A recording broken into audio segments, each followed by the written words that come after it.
बरसात का मौसम का आगमन हो चुका था। आकाश गहरे बादलों से ढका हुआ था। हवाएं झोंकों के साथ बह रही थीं, मानो किसी तूफान की आहट हो। कुछ ही क्षणों में हल्की बारिश शुरू हो गई। इस सुहाने मौसम में एक धीमी गति से चलती ट्रेन जसवंतगढ़ रेलवे स्टेशन पर रुकती है। ट्रेन से आकाश और उसकी पत्नी नेहा नीचे उतरते हैं। जैसे ही दोनों ने स्टेशन पर कदम रखा, तेज बारिश होने लगी। बारिश में भीगते हुए वे किसी तरह अपने नए घर पहुंचे।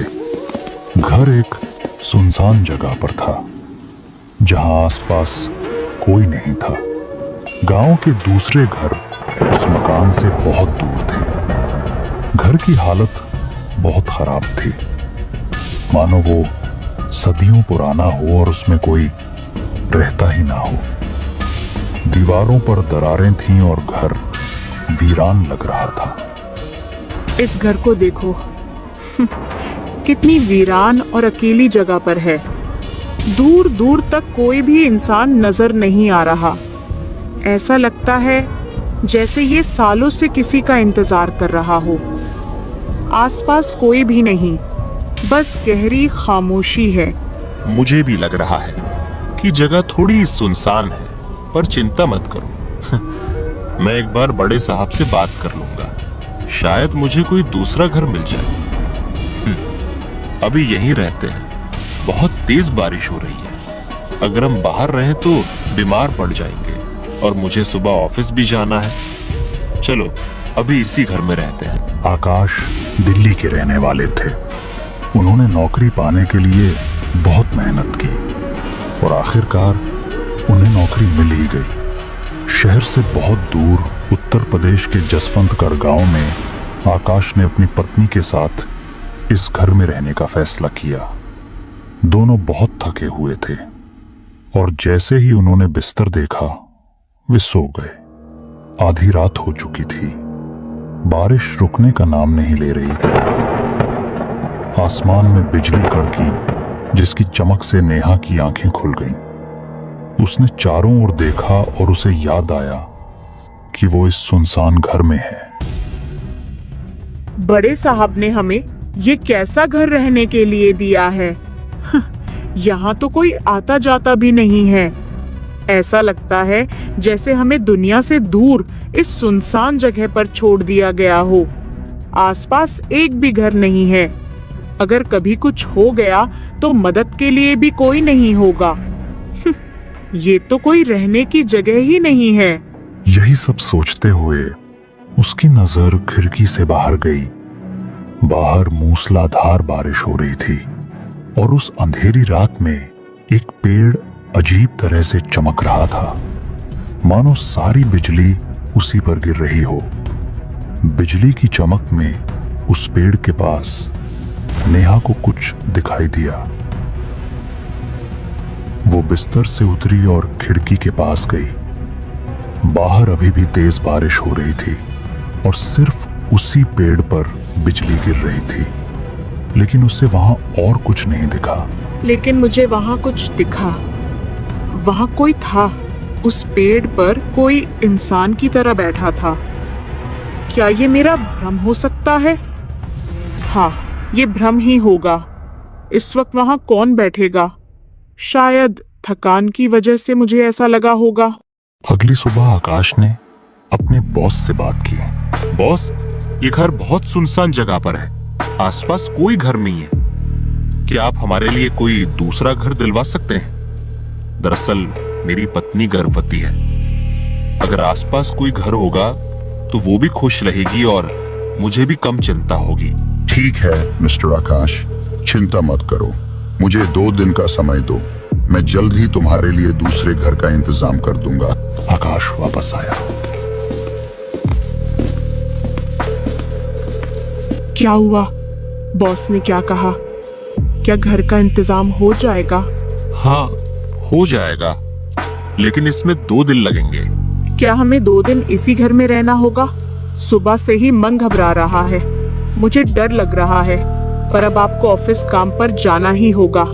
मैं बस इतना चाहती हूँ कि आप जल्दी वापस आ जाएं। मैं यहीं आपका इंतजार करूंगी। आप बेफिक्र होकर जाइए। हाँ नेहा, अभी हमारे पास और कोई इंतजाम नहीं है, तब तक हमें यही रहना होगा। अब तुम 2 दिन इसी घर में एडजस्ट कर लो, फिर हम दूसरी जगह शिफ्ट हो जाएंगे। ये कहकर आकाश ऑफिस चले गए। नेहा घर पर अकेली थी। जब वो बाहर आई और सुबह का नजारा देखा तो उसकी आंखें चमक उठी। रात में जो मंजर इतना डरावना लग रहा था, सुबह बहुत खूबसूरत लग रहा था। चारों तरफ हरियाली और जंगलों से घिरा घर। लेकिन नेहा को एक बात अजीब लगी। आसपास इस घर के अलावा एक भी घर नहीं था। वो टहलने निकल गई और चलते चलते कुछ घरों के पास पहुंची। अचानक एक बुढ़िया ने उसकी तरफ देखा। अरे बेटी, तुम तो यहाँ की लगती नहीं हो। मैंने तुम्हें पहले कभी नहीं देखा। हाँ आंटी, मैं कल रात अपने पति के साथ यहाँ आई थी। मेरे पति को सरकारी नौकरी मिल गई है, इसलिए हम यहाँ रहने आए हैं। मुझे लगता है तुम भी यहीं पास में ही ठहरी हो। हाँ आंटी। क्या आप वहाँ वो पीपल का पेड़ देख रही हैं? उसके पास वाली सरकारी कोठी में हम रुके हैं। उस पीपल के पेड़ के पास? वहां से चले जाओ, वो घर ठीक नहीं है। वो घर छोड़ दो, भाग जाओ वहां से, वरना अच्छा नहीं होगा। आंटी, मुझे आपकी बात बहुत अजीब लगी। आप ऐसा क्यों कह रही हैं? क्या कुछ ऐसा हुआ है जो आप मुझसे छिपा रही हैं? प्लीज मुझे बताइए कि क्या बात है। सुनो, मैं तुमसे कह रही हूँ, इस घर को अभी के अभी छोड़ दो। यहाँ मत रुको एक पल भी नहीं। तुम्हें नहीं पता कि तुम किस दलदल में फंसती जा रही हो। ये सिर्फ एक घर नहीं है, ये एक जाल है जो तुम्हें अंदर से खोखला कर देगा। अगर तुम यहाँ से नहीं निकलोगी तो बाद में इतना पछताओगी कि तुम्हारे पास आंसू बहाने के लिए भी कुछ नहीं बचेगा। मेरी बात मान लो, अपनी और अपने पति की जान बचाने के लिए यहाँ से चली जाओ और फिर कभी मुड़कर मत देखना। इस घर को हमेशा के लिए त्याग दो। ये कहकर वो आंटी वहां से चली गई, मानो उन्हें किसी चीज का डर लग गया हो। आंटी की बातों ने नेहा को दुविधा में डाल दिया था। वो सोचने लगी, आंटी ने ऐसा क्यों कहा कि वो घर ठीक नहीं है? और पीपल के पेड़ के बारे में सुनकर वो इतनी अजीब बातें क्यों करने लगी? नेहा घर वापस आ गई और फिर अपनी खिड़की से उस पेड़ की तरफ देखने लगी। आंटी ने ऐसा क्यों कहा? इस पेड़ में ऐसी क्या खास बात है कि आंटी ऐसी बातें कर रही हैं? मुझे लगता है मैं इस बारे में बहुत ज्यादा सोच रही हूँ। गांव के लोग ऐसी बातें करते होंगे। मुझे ऐसा नहीं सोचना चाहिए। ये सब बस आंटी का वहम है। शाम हो चुकी थी। आकाश भी ऑफिस से लौट आए थे। उन्होंने खाना खाया और सो गए। रात के ठीक 2 बजे नेहा को लगा जैसे उसके कानों में कोई फुसफुसाहट सुनाई दे रही है। उसने इधर उधर देखा, पर सब कुछ शांत था। उसे लगा कि शायद ये कोई सपना है। तभी नेहा की नजर खिड़की पर पड़ी। आज बाहर बारिश नहीं हो रही थी, मौसम भी शांत था। तभी उसकी नजर उस पीपल के पेड़ पर गई। उसने उस पेड़ पर एक अजीब सी परछाई देखी। अब उसे यकीन हो गया कि ये कोई सपना नहीं था। कल बारिश में भी उसने कुछ ऐसा ही देखा था और आज फिर वही परछाई। ये कैसी आहट है? इस सुनसान जंगल में आखिर कौन हो सकता है? रात के इस पहर में जब दूर दूर तक किसी इंसान का नामो निशान नहीं है, इस पेड़ पर कौन होगा? क्या कोई मुझसे कुछ कहना चाहता है या फिर ये सिर्फ मेरे मन का डर है? अजीब सी बेचैनी है। ऐसा लगता है जैसे कोई मुझे देख रहा है। मुझे यकीन नहीं होता कि कोई इंसान इस समय यहाँ होगा, पर फिर ये खामोशी इतनी भारी क्यों लग रही है? नेहा ने दरवाजा खोला और पेड़ की तरफ देखा। पलक झपकते ही पेड़ के चारों ओर घना अंधेरा छा गया। उसे साफ दिखाई नहीं दे रहा था। नेहा थोड़ा आगे बढ़ी। चारों तरफ अंधेरा और हल्की धुंध थी। उस कोहरे में उसे साफ दिखाई नहीं दे रहा था। वो पेड़ के पास पहुंची। उसने पेड़ के चारों ओर देखा, लेकिन पेड़ पर कोई नहीं था। ये कोहरा कहाँ से आया? सर्दी का मौसम अभी दूर है, फिर ये कोहरा कहाँ से आया? अचानक पेड़ों के पास एक धुंधली रोशनी छा गई, जैसे किसी की गहरी आंखें उसे देख रही हों। उस रोशनी को देखकर नेहा 2 कदम पीछे हट गई। वो बहुत डरावनी थी। वो इंसान जैसी बिल्कुल नहीं लग रही थी। क्या ये मेरा भ्रम था?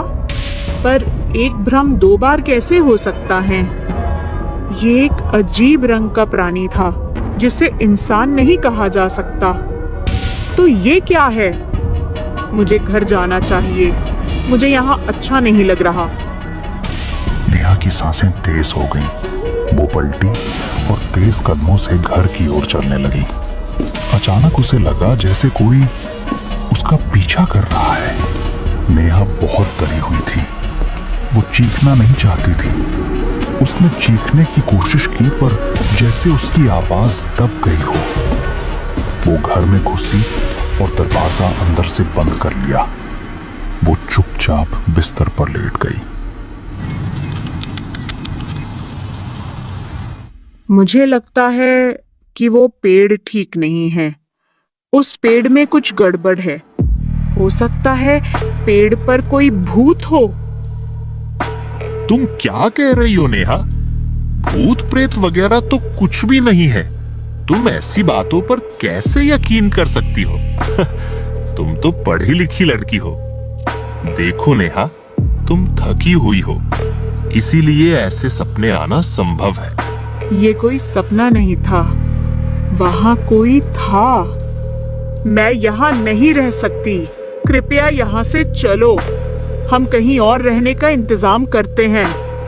देखो नेहा, बस एक दिन की बात है। हम दूसरा घर ढूंढ लेंगे। बस मेरे लिए एक दिन और एडजस्ट कर लो।